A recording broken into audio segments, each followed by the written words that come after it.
الحمد لله رب العالمين والعاقبة للمتقين والصلاة والسلام على سيد المرسلين وعلى آله وصحبه ومن تبعهم بإحسان إلى يوم الدين. أما بعد فأعوذ بالله من الشيطان الرجيم. بسم الله الرحمن الرحيم. رب اشرح لي صدري ويسر لي أمري واحلل عقدة من لساني يفقه قولي. رب زدنا علما. اللهم فقهنا في الدين. اللهم إنا نسألك علما نافعا وعملا متقبلا ورزقا طيبا. اللهم انفعنا بما علمتنا وعلمنا ما ينفعنا وزدنا علما. آمین یا رب العالمین. تو یہ ہدایت اور رحمت محسنین کے لیے، الذین یقیمون الصلاۃ ویؤتون الزکاۃ وہم بالآخرۃ ہم یوقنون، وہ قائم کرتے نماز اور زکوٰۃ دیتے ہیں اور وہ آخرت پر یقین رکھتے ہیں۔ محسن کون ہوتے ہیں؟ یہ ان کی صرف 3 خوبیاں بتائیں گئی یہاں پہ، پرومیننٹ والی، اور تو ان کی زندگی ساری حسن سے بھری ہوئی ہے۔ حسن وہ والا حسن نہیں جس کو ہم حسن کہیں کہ بڑی اچھا اپ ٹو ڈیٹ کپڑے پہنے میں اور بڑے حسین لگ رہے ہیں تو یہ حسن ہے اس کا، نہیں، اس کے کاموں میں حسن ہو۔ تو وہ نماز بھی قائم کرتے ہیں، زکوٰۃ بھی ادا کرتے ہیں اور آخرت پر بھی ان کا یقین ہے۔ اچھا، اس سے سملر کچھ آیا آپ نے پہلے پڑھی ہے؟ ایڈوانس کورس والے بتائیں جنہوں نے سورہ بقرہ یاد کی۔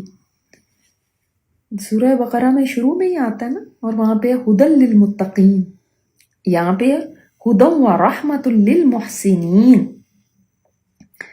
تو وہاں پہ بھی نماز کا ذکر، اس کا ذکر آتا ہے، آخرت پر یقین کا ذکر آتا ہے، اور وہاں پہ بھی یہ ہے کہ یہ لوگ ہدایت پانے والے ہیں اور یہ لوگ کامیاب ہونے والے ہیں، جو اگلی آیت میں آ رہا ہے۔ تو فرق کیا ہے؟ یہاں پہ محسنین کی بات ہے، وہاں پہ متقین کی، کیونکہ وہاں پہ وہ صورت جو ہے وہ مدنی صورت تھی، یہ ہم مکی صورت پڑھ رہے ہیں۔ یاد رکھیے مدینہ اور مکہ کے حالات میں بڑا فرق تھا۔ لوگ مسلمان ہوئے تھے نا، وہ جینوین مسلمان تھے، ان کا ایمان ہائیسٹ لیول کا تھا، اس لیے کہ وہاں پہ تو کوئی ایمان پہ رہ ہی نہیں سکتا تھا جب تک کہ وہ پرسیکیوشن نہیں سہنے کا حوصلہ رکھتا ہو، ٹارچر برداشت کرنے کا حوصلہ رکھتا ہو۔ تو وہاں پہ تو بہت سخت حالات تھے، بہت سخت حالات۔ مسلمان وہی ہوتا تھا جو واقعی یہ ساری چیزیں برداشت کر سکتا ہے۔ تو اس لیے محسنین آیا، وہ احسان کے لیول، کیونکہ دیکھیں وہ اگر آپ کو حدیث جبرائیل یاد ہو کہ جبرائیل علیہ السلام نے جب آپ صلی اللہ علیہ وسلم سے آ کے پوچھے تھے کچھ باتیں، انسانی شکل میں آئی تھی نا، تو پوچھا تھا اسلام کیا ہے، پھر پوچھا ایمان کیا ہے، پھر پوچھا احسان کیا ہے۔ تو اسلام بیسک لیول ہے، اس سے اوپر ہے ایمان، اور ٹاپ پہ ہے احسان۔ تو احسان والے محسنین ہوتے ہیں، تو ان کے پاس احسان کے لیول کا ایمان تھا، وہ لوگ محسنین تھے، اور ان کے لیے تو یہ آیات ہیں کہ ان کے لیے ہدن ہے اور رحمت ہے یہ کتاب اور یہ آیات۔ ظاہر ہے وہ ٹاپ کے لیول کے لوگ ہیں۔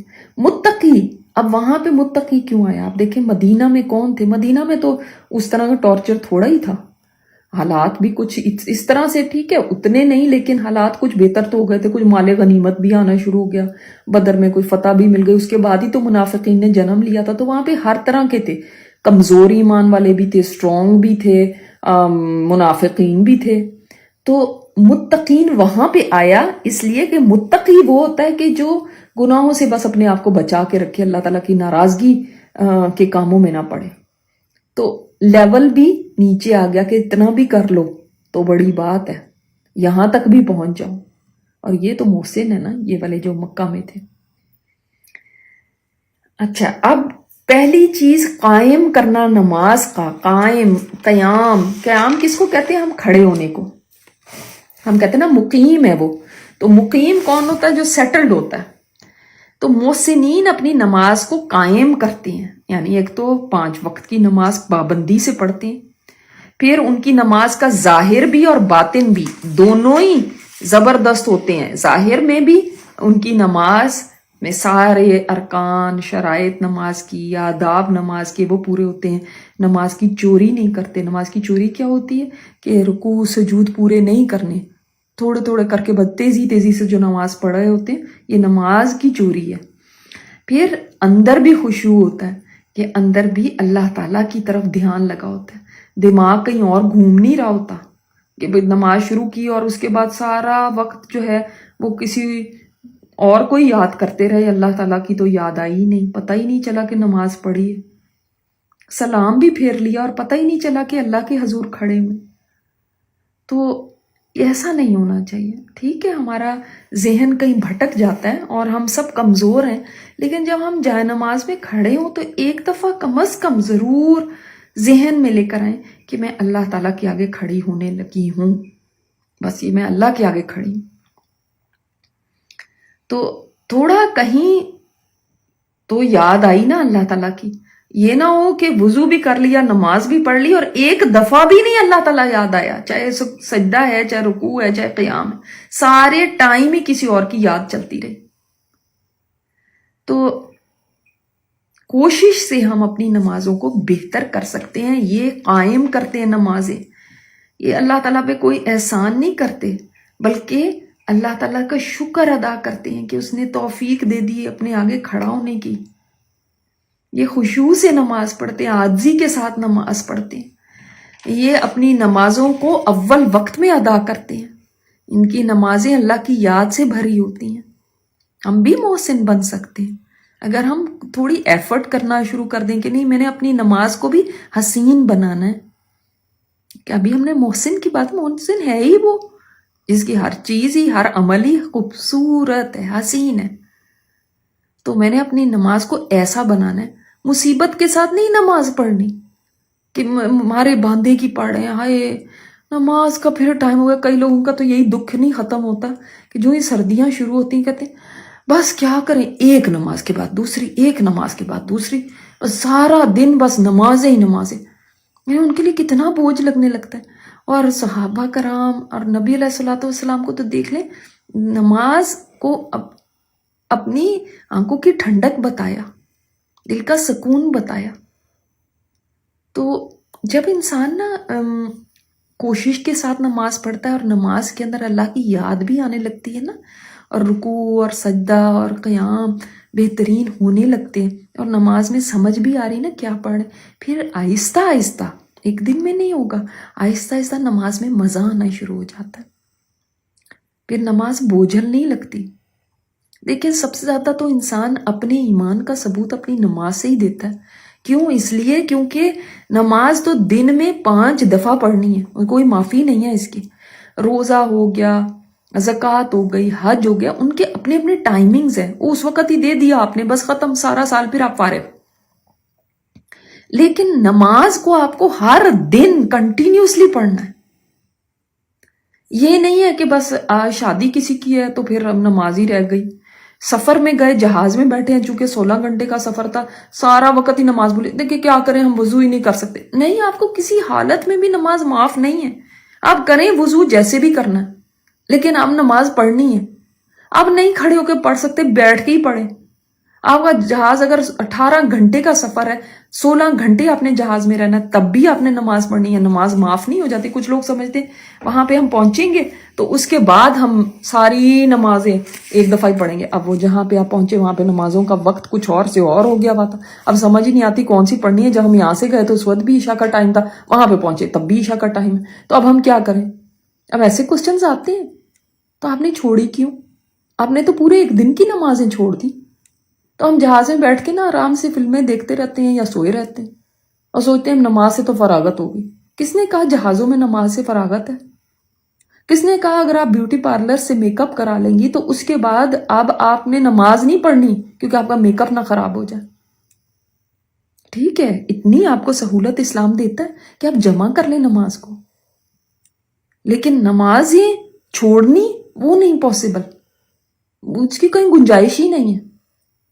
کئی فنکشنز تو ایسے ہوتے ہیں کہ وہ کب سے شروع ہوتے ہیں اور فجر کا وقت ہو جاتا ہے اور سمجھ لیں کہ عشاء تو آپ کی قضا ہو گئی، فجر کا وقت قریب ہو گیا اور آپ اب عشاء کھڑے ہو کے پڑھنے لگے.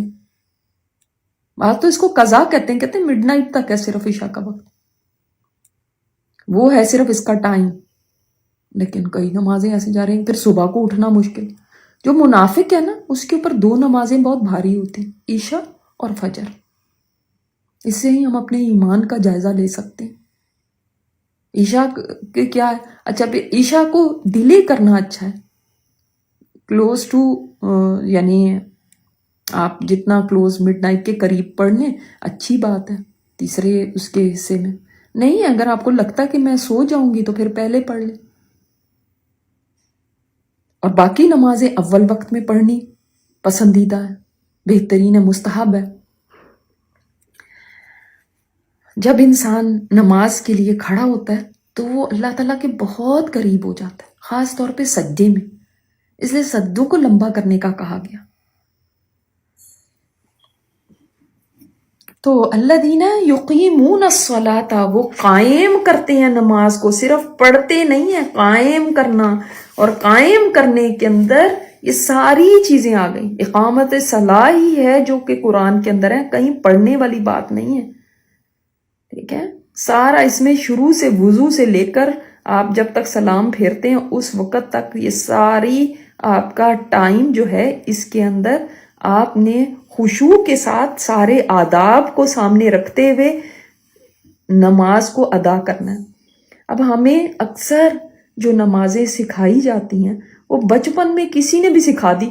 کوئی قاری صاحب آتے تھے انہوں نے سکھا دی، کوئی آپا جی قرآن پڑھاتی تھی انہوں نے سکھا دی، ماں باپ کو خود بھی نہیں اتنا پتا تھا، انہوں نے بھی پتہ نہیں کہاں سے سیکھی تھی، انہوں نے سکھا دی.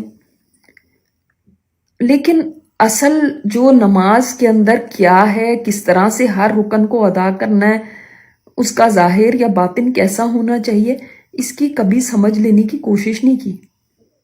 تو ایسا نہیں ہونا چاہیے. ہمیں سب کو ایک دفعہ ضرور، اب جب کہ شعور آ گیا ضرور دیکھنا چاہیے کہ نماز آپ صلی اللہ علیہ وسلم نے کیسے پڑھی، میں نے ویسی پڑھنی ہے. یہ نہیں کہ جیسے مجھے میرے قاری صاحب نے سکھا دی، اللہ عالم ان کو بھی کتنا علم تھا. تو اس طرح کی نماز نہیں، اس کو اب چھوڑیں. اب اپنے نبی کا طریقہ دیکھیں، فائنڈ آؤٹ کریں، سیکھیں اور ویسی نماز ادا کریں. تو کبھی اپنی نماز کو اگر حسین بنانا ہے تو نبی صلی اللہ علیہ وسلم کی نماز کی جتنی کاپی کریں گے اتنی آپ کی نماز حسین ہو جائے گی. لہٰذا اس کو سیکھنا ہے ہم سب نے. ایک لیکچر وہاں پہ پڑھا ہوا ہے ہماری ویب سائٹ پہ میری نماز کے نام سے، آپ لوگ اس لیکچر کو ضرور سنیے تاکہ آپ کو پتہ چلے کہ نماز، دیکھیں نماز میں بہت ساری چیزیں ہیں، اس کے اوقات سے لے کے، اس کی شرائط سے لے کے، اس کے ارکان سے لے کے، اس کے آداب سے لے کے، سب ڈیفرنٹ چیزیں ہیں. آپ کو ارکان بھی پتہ ہونے چاہیے. کون سی چیز مس ہو جائے تو پھر نماز نہیں ہوگی، اس کو ریپیٹ کرنا پڑے گا. کون سی چیز مس ہو جائے تو سجدہ سہو کرنا پڑے گا. کون سی چیز مس ہو جائے تو اٹس اوکے. یہ سب چیزیں پتہ ہونی چاہیے نا. کون سی نماز کا کب سے کب تک ٹائم ہے، کیا کیا میں پڑھ سکتی ہوں، کن جگہوں پہ، سجدوں میں کیا کیا پڑھ سکتی ہوں، رکوع میں کیا کیا پڑھ سکتی ہوں، کون سی چیز نہیں پڑھ سکتی.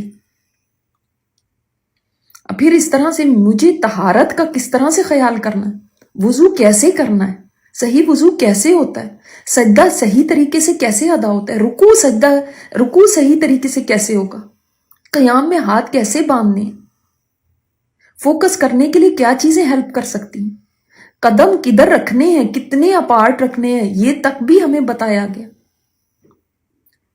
مجھے کیا اوڑھ کے، کیسا لباس پہن کے، کتنا وہ، کتنی لینتھ یا کتنا حد تک ہونا چاہیے، وہ مجھے جاننا ضروری ہے نماز میں. تو نماز کا ایسے نہیں ہے کہ آپ بس جیسی بھی پڑھ لی، بس ادھر سے پکڑا کوئی بھی ایک چھوٹی سی دوپٹی پکڑ کے ایسے لپیٹ لی اور بس نماز ہو گئی. بازو کہاں تک کھلے ہوئے ہیں، گلا کہاں تک کھلا ہوا ہے، پنڈلیاں نظر آ رہی ہیں یا کیا، کچھ پتہ ہی نہیں. رکوع سجدے جیسے تیسے بھی ہو رہے ہیں، کتنی دیر تک کس رکن کو ادا کرنا ہے یہ بھی پتہ ہونا چاہیے. تشہد میں بیٹھنا کیسے ہے یہ بھی پتہ ہونا چاہیے، پیر کیسے ہوں گے وہ بھی پتہ ہونے چاہیے. سب نماز کو قائم کرنے میں آ جاتا ہے. ابھی ان چیزوں کا ہمیں اتنا احساس ہی نہیں ہوتا، پڑھتے ہی جا رہے ہیں، جیسے بھی پڑھتے ہی جا رہے ہیں۔ وَيُؤْتُونَ الزَّكَاةَ، اور زکوٰۃ ادا کرتے ہیں۔ اب دیکھیں یہ صورت جو ہے یہ تو ہے مکی صورت، اور زکوٰۃ تو مدینہ میں فرض ہوئی، تو یہاں پہ زکوٰۃ کا معنی کیا ہے؟ زکوٰۃ ویسے کاف یا سے ہے، اور اس کا معنی ہوتا ہے پاک کرنا اور بڑھانا۔ اسی لیے ہم جب زکوٰۃ دیتے ہیں تو اپنے مال کو پاک کرتے ہیں اور ہمارا مال بڑھتا ہے، اس میں برکت ہو جاتی ہے۔ تو یہاں پہ ایک تو ہم زکوٰۃ کے حوالے سے بھی دیکھیں گے، لیکن زکوٰۃ سے معنی یہاں پہ صدقہ کا ہے۔ لیکن جب زکوٰۃ نہیں بھی فرض ہوئی تھی تو صدقہ تو دینا ہوتا تھا، اور نفلی صدقات کی بہت ساری فارمز ہیں، بہت ساری شیپس ہیں۔ کوئی بھی آپ کسی کو دیتے ہیں چیز یا پیسے، یا اس کی کوئی بھی ضرورت کی چیز ہے، کھانا ہے، کپڑا ہے، کوئی مشین ہے، کوئی کچھ ہے، اللہ کی رضا کے لیے آپ دیتے ہیں کسی بھی کوانٹٹی میں، تو وہ ایک صدقہ ہے، چاہے دوسرا مسلمان ہے یا نہیں، ٹھیک ہے۔ ایون آپ کسی کو یہ تحفہ جو دیتے ہیں نا، اور وہ بھی اس لیے نہیں، جیسے ہم نے پہلے پڑھا کہ تحفہ اس لیے مت دو کہ کسی سے ان ریٹرن کچھ لینا ہے، یا مجبوری کے تحت، یا کسی سے کوئی کام نکلوانا ہے، یا کوئی اور آپ کی غرض ہے اس سے، بلکہ تحفہ بھی اللہ کی رضا کے لیے دو کہ یہ میرا مسلمان بھائی ہے، ہماری آپس میں محبت بڑھے گی، اس کے لیے ہم تحفہ دے رہے ہیں۔ تو حدیث میں تو یہی اس کا مقصد ہے نا کہ تحفہ دیتے ہیں تو اس سے محبت بڑھتی ہے۔ تو وہ جو تحفہ آپ اللہ کی رضا کے لیے دیتے ہیں وہ بھی ایک صدقہ ہے۔ اس طرح آپ کسی کی بھی کوئی اس طرح کی ہیلپ کر رہے ہیں، وہ بھی ایک صدقہ ہے۔ دوسرا صدقہ وہ ہوتا ہے جو زکوٰۃ جس کو کہیں گے، وہ مال کی زکوٰۃ ہے۔ یہ جو زکوٰۃ جو ہمارے پر فرض ہوتی ہے، یہ سال میں ایک دفعہ فرض ہے، اسلامک ایئر میں، دوسرا ایئر نہیں، اسلامک میں۔ اب کئی لوگ صرف رمضان کو سمجھتے ہیں کہ یہ زکوٰۃ کا مہینہ ہے، وہ زکوٰۃ کا مہینہ نہیں، مگر اس میں چونکہ ملٹیپلائی ہوتی ہیں نیکیاں بہت گنا۔ آپ ذی الحج کے 10 دنوں میں بھی دے دیں تو اس میں تو اتنا زیادہ اللہ تعالیٰ کے لیے فیوریٹ ہوتا ہے وہ ٹائم، وہ اس وقت کا عمل اللہ تعالیٰ کو بہت محبوب ہے۔ سال میں کسی بھی وقت میں آپ کام کریں گے تو اتنا محبوب نہیں جتنا اس وقت ہے، لیکن ان دنوں کی کوئی اہمیت ہی نہیں جانتا، تو اس وقت بھی دے سکتے ہیں، لیکن سال گزرنے پہ دینی۔ مثلا اگر ہمارا سال گزر رہا ہے محرم میں اگر مثال کے طور پہ کسی کی شادی ہوئی اور اس کے پاس اتنا زیور آ گیا، اب وہ کیا رمضان تک کا ویٹ کریں گے؟ نہیں، ان کو اگلے محرم میں دینی ہے، ٹھیک ہے، وہ دے دیں۔ اگر انہوں نے اس کے بعد رمضان میں دینی ہے تو ان ایڈوانس دے دیں، اگر انہوں نے رمضان سے رمضان تک کر رکھنا ہے تو ایڈوانس میں دے دیں، پہلے دے دیں۔ لیکن ان کو سال ختم ہونے کے اوپر ان کو زکوٰۃ ادا کرنی ہے۔ کیا پتا کہ محرم سے رمضان تک کے درمیان فوت ہو گئے تو زکوٰۃ تو سر پہ ہوگی نا۔ تو ایک ہوتی ہے فرض زکوٰۃ، ایک میں نے آپ کو بتایا نا نفلی صدقے ہیں، اور ایک ہے فرض زکوٰۃ ہے۔ تو یہ زکوٰۃ ادا کرنی مسلمان کے اوپر جب اس کے پاس نصاب کے برابر سونا یا چاندی یا کیش آ جائے سیونگ میں، 1 سال تک پڑا رہے، تو اس کو اس میں سے 2.5% ادا کرنا ہوتا ہے۔ تو نصاب کیا ہے؟ 7.5 تولے سونا، 7.5 تولے، اور 52.5 تولے چاندی، 52.5، تو اتنی چاندی۔ ان میں سے کسی نصاب کو بھی کوئی پہنچ جاتا ہے نا تو اس کو زکوٰۃ دینی ہے۔ فار ایگزامپل کسی کے پاس اتنا گولڈ نہیں، 7.5 تولے سونا تو اب بہت مہنگا آتا ہے، ہزاروں ڈالر میں ہے، لیکن جو چاندی ہے آپ یہ نوٹ کیجئے گا، چاندی لیس دین $1000 میں آ جاتی ہے۔ 52.5 تولے چاندی اتنی سستی ہے، میرے خیال 500 یا اس طرح آپ دیکھ لیجئے گا اس کا ریٹ، لیکن $500 تک آ جائے گی۔ اب باقی جو آپ جس ملک میں رہتے ہیں آپ اپنا دیکھ سکتے ہیں کہ 52.5 تولے چاندی کتنی کی آتی ہے۔ میرے خیال پاکستان وغیرہ میں 20 لاکھ سے کم میں آ جائے گی۔ اب اتنی چاندی جو ہے وہ تو اتنا پیسہ جو ہے وہ تو ہر ایک کے پاس ہوگا، یعنی 60-70 ہزار روپیہ یا $600-700 جو 1 سال سے پڑے ہوئے ہیں اس کے پاس، اس کے بینک میں یا گھر میں 1 سال سے پڑے ہوئے، وہ زکوٰۃ کو دینے کے لیے اب اس کے اوپر یعنی زکوٰۃ فرض ہو گئی ہے۔ ہم صرف سونے کو دیکھ کے پھر اس کے اوپر ہم سوچتے ہیں کہ اب میرے اوپر تو زکوٰۃ ہے نہیں کیونکہ میرے پاس 7.5 تولے سونا نہیں ہے، یا اتنا سونا ہے، یا 52.5 تولے چاندی، یا ان کے برابر کیش. اگر آپ کے پاس اتنا کیش ہے کہ آپ اس سے 52.5 تولہ چاندی خرید سکتے ہیں، میں چاندی کی بات کرتی ہوں اس لیے کہ منیمم کے اوپر آپ رکھیں نا، وہ جو مثال کے طور پر کسی کے پاس 5 تولے سونا ہے، لیکن چاندی کے لیے اس کے پاس اتنا ہے، 5 تولے سونے کے اوپر اس کے اوپر زکوٰۃ نہیں ہوگی، لیکن چاندی اس کے پاس اتنی ہے، یا اس کے پاس اتنا کیش ہے، مثلا $1000 اس کے پاس پڑا ہوا ہے، اس سے تو وہ کب سے پڑا ہوا ہے، پورے سال سے، اس سے وہ اتنے تولے چاندی خرید سکتا ہے نا. تو جو چاندی ہے وہ نہیں بھی ہے تو اس کے برابر اگر کیش ہے تب بھی اس کے پر زکوٰۃ فرض ہو جاتی ہے. یہ بہت اہم مسئلہ ہے جو اکثر لوگوں کو نہیں پتا ہوتا، اور وہ بیٹھے رہتے ہیں سوچتے ہیں ہمارے پاس تو اتنا نہیں. اسی طرح بعض لوگ ادھر سے گاڑی بھی اس پہ لی ہوئی، لون پہ، گھر بھی لون پہ، ہر چیز، اور پھر کہتے ہیں ہمارے پر تو قرضہ بہت ہے. لیکن آپ ویکیشن پہ جا سکتے ہیں، آپ ایٹ آؤٹ کر سکتے ہیں، آپ اور برانڈ نیمز خرید سکتے ہیں، لیکن زکوٰۃ دیتے وقت آپ کو یہ یاد آتا ہے کہ میرے اوپر قرضہ بہت ہے، جو ایسے ہی چیزوں کے لیے لیا ہوا ہے، کوئی ایسی اہم ضرورت نہیں ہے. تو لہٰذا اس چیز کو بھی ذہن میں رکھنا چاہیے کہ ہمارے اوپر زکوٰۃ فرض ہو جاتی ہے، بعض دفعہ ہمیں پتہ ہی نہیں ہوتا. اس کے بھی احکامات کو سیکھنا چاہیے کیونکہ فرائض کا علم ہونا ضروری ہے. اس کی بڑی پوچھ ہے، اس لیے کیونکہ اگر زکوٰۃ ادا نہیں کی تو دل میں نفاق آ جاتا ہے، اور انسان کا مال بھی تباہ ہو جاتا ہے، اس دنیا میں بھی. آخرت میں تو بہت سزائیں ہیں، یہی سونا چاندی تپا کے اس بندے کو لگایا جائے گا. اور آپ صلی اللہ علیہ وسلم کی حدیث کے مطابق بارشیں بند ہو جاتی ہیں جو قوم زکوٰۃ نہیں ادا کرتی.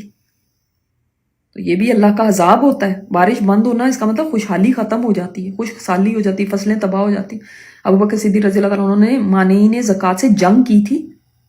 مسلمان تو مسلمان سے جنگ نہیں کر سکتا، لیکن انہوں نے کہا تھا کہ یہ جو زکوٰۃ کا انکار کرتا ہے، کیونکہ زکوٰۃ ارکان اسلام میں سے ہے، اس کا جو انکار کرے گا اس کے ساتھ جنگ ہے. جنگ کی تھی انہوں نے.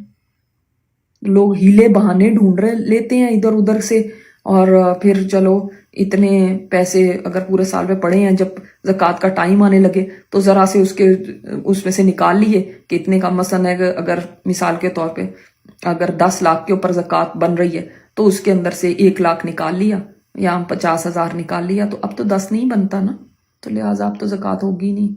اس طرح کے ہیلے بہانے کرتے ہیں زکوٰۃ سے بچنے کے لیے.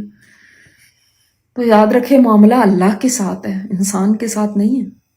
پھر وَهُمْ بِالْآخِرَةِ هُمْ يُوقِنُونَ، 2 دفعہ ہم آیا اس بات کے لیے کہ ان کا ایمان کتنا مضبوط ہوتا ہے آخرت کے اوپر. دیکھیں ایک ہوتا ہے مان لینا، جیسے ہم سارے ہی مانتے ہیں، الحمدللہ ہم سب مانتے ہیں کہ ہاں ایک آخرت ہے، قیامت ہے، کیا. لیکن یقین کے لیول کا ایمان جو ہوتا ہے نا وہ بہت ڈیفرنٹ ہوتا ہے. یقین کے لیول کا ایمان تو یہ ہے کہ حشر کا دن سامنے نظر آئے، اتنا یقین ہو جیسے کہ مجھے یہ یقین ہے کہ آج رات آنی ہے. یقین ہے نا آپ سب کو؟ کوئی آپ میں سے ہے جو کہے گا کہ نہیں آج رات آنی ہی نہیں ہے؟ آنی ہے نا؟ پوچھیں آپ تو سبھی ہاتھ کھڑا کریں گے ہاں ہمیں یقین ہے کہ آنی. ایسا آخرت کا یقین ہونا چاہیے. لیکن ہم مان تو جاتے ہیں، یقین کی حد تک نہیں مانتے. اگر یقین ہو نا تو ہمارا عمل سست نہ ہو، ہم گناہوں کے اندر تیز نہ ہو، ہم بیٹھے بیٹھے لوگوں کی چگلیاں، غیبتیں، نقلیں اتارنا، لوگوں کی مذاق کرنا، اس کی برائیاں، اس کی یہ شیخیاں مارنا، تکبر، یہ سب چیزیں ہم نہ کریں. سوچیں خود کہ اگر ہمیں یقین ہو کہ ہماری کتابیں کھلنی ہیں، وہ سب کے سامنے نشر ہونی ہے. اذا الصحف نشرت، صحیفے نشر کر دیے جائیں گے. خبریں نشر ہوتی ہیں نا، سب کو پتہ چل جاتی ہیں. میرے عمل نشر ہونے ہیں تو کتنا سنبھل جائے انسان.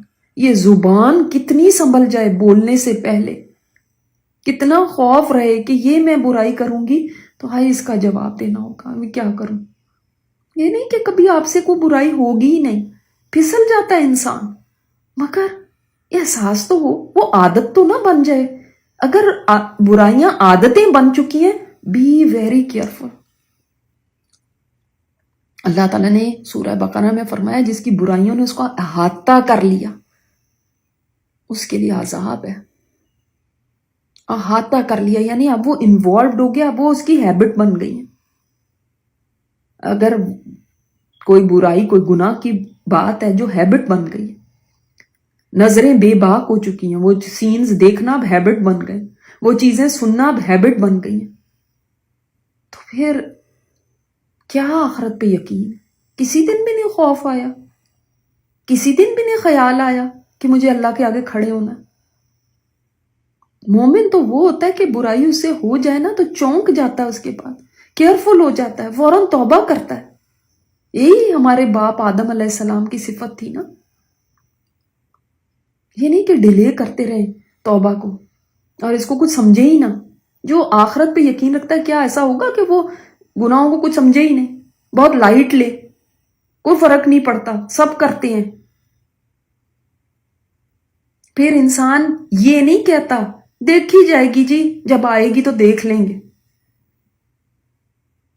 پھر انسان یہ نہیں کہتا کیا کریں دنیا میں بھی تو رہنا ہے، کیا کریں پھر دوست ہمارے ہمیں چھوڑ جائیں گے، کیا کریں پھر یہاں کی بھی تو نبھانی ہے۔ جس کو آخرت پہ یقین ہونا کہ مجھے اپنے اللہ کے آگے کھڑے ہونا ہے، جو علیم بذات الصدور ہے، سینوں کے اندر کی باتوں کو جاننے والا ہے، جو اس دن یہ باتیں ساری باہر لے آئے گا، وہ کیسے قبول کر سکتا ہے کہ اللہ کی نافرمانی ہو رہی ہو اور مجھے کوئی فرق نہ پڑتا ہو، بس مجھے اپنے دوستوں کو منانا ہے اور مجھے لوگوں کو منانا ہے اور ان کو خوش رکھنا ہے بس مجھے۔ کیا آپ کا حساب کتاب انہوں نے لینا ہے؟ یقین والا ایمان نا بہت بڑی چیز ہوتی ہے۔ یقین والا ایمان جب آ جاتا ہے نا تو پھر انسان کو لگتا ہے کہ قبر کی تاریکی میں جاؤں گی تو کیا ہوگا، مجھے اس کو دور کرنے کے لیے کچھ فکر کرنی ہے، مجھے کوئی انتظام کرنا ہے۔ حشر کا میدان تو بڑا سخت ہوگا، وہاں پہ میرا کیا بنے گا، مجھے اس کے لیے کچھ کرنا ہے۔ اس کو روز خیال آتا ہے، وہ لیٹتا ہے تو اس کو خیال آتا ہے، وہ اٹھتا ہے تو اس کو خیال آتا ہے، کبھی یہ خیالوں سے جاتا نہیں ہے۔ جیسے ہوتا ہے نا کوئی فکریں ایسی ہوتی ہیں، دیکھو ہوگا کوئی غم انسان کو جس کو کہتے ہیں روگ لگ جانا، کوئی روگ انسان کو ایسے لگ جاتے ہیں، وہ اٹھتے بیٹھتے ان کو وہی خیال آتا ہے۔ کوئی جدائی ہو گئی کسی سے، اٹھتے بیٹھتے ہیں کہتے ہیں فلاں مجھے بڑا یاد آتا ہے، کوئی دن ایسا نہیں ہوتا میں اس کو نہ یاد کروں، ایسے ہوتا ہے نا۔ جن کو آخرت کا یقین ہوتا نا، کبھی ایسا نہیں ہوتا کہ وہ ان کے ذہن سے محو ہی ہو جائے۔ ہاں کبھی ایسے لمحات آ سکتے ہیں، آپ دوستوں میں بیٹھے ہوئے تھے ایک دم جذباتی ہو گئے یا کوئی ایک دم خواہش کا غلبہ ہو گیا، وہ سپر آف دا مومنٹ میں آپ بھول گئے اور آپ سے کچھ ایسے کام ہو گئے، دیٹس اوکے، ہم انسان ہیں۔ لیکن کانسٹینٹلی آخرت کو بھولے ہی رہنا، آخرت کو بھول کے ہی زندگی گزارنا، منہ سے بولتے جانا ہم تو مانتے ہیں، ہاں قیامت کا ایک دن ہے، بھائی اس کو ماننے بغیر تو آپ کا ایمان ہی نہیں ہے۔ ایمانیات میں سے آخرت پہ ایمان، لیکن یہ یقین کے لیول پہ ہیں۔ اس کا مطلب یہ کہ ماننے میں اور یقین کرنے میں فرق ہے نا، کیونکہ اگر مانتے نہ ہوتے پھر تو ایمان ہی نہیں تھا۔ ماننا تو بیسک ہے، یہ یقین کے لیول پہ پہنچ جاتے ہیں۔ اللہ اکبر، جیسے صحابہ تھے کہ جب ایک صحابی کو پتا چلا کہ ہاں اگر شہید ہو گئے تو کیا ملے گا، جنت ہے، تو جو کھجوریں کھا رہے تھے تو فرمایا یہ کھجوریں کھانے میں بھی دیر ہو جائے گی، جنت تو میرا انتظار کر رہی ہے۔ سبحان اللہ، اللہ اکبر، یہ تھے ان کے یقین۔ ان کو یہ یقین تھا کہ یہاں پہ اگر آج نقصان ہو بھی جاتا ہے تو وہاں پہ مل جانا ہے۔ ان کو یقین تھا کہ میرے یہ جو عمل ہے نا یہ پے آف کریں گے، یہ جو میری ایفرٹ ہے نا اس کا مجھے اجر ملے گا، میں کرتا ہی چلا جاؤں، یہی تو یقین ہوتا ہے۔ ورنہ آخرت تو ہم نے دیکھی تھوڑی ہے، وہ تو غیب ہے۔ جس کو اللہ کے وعدوں پہ یقین ہوگا وہی پھر یہ عمل بھی کر سکے گا کہ نیکیوں میں دوڑے، گناہوں سے بچے۔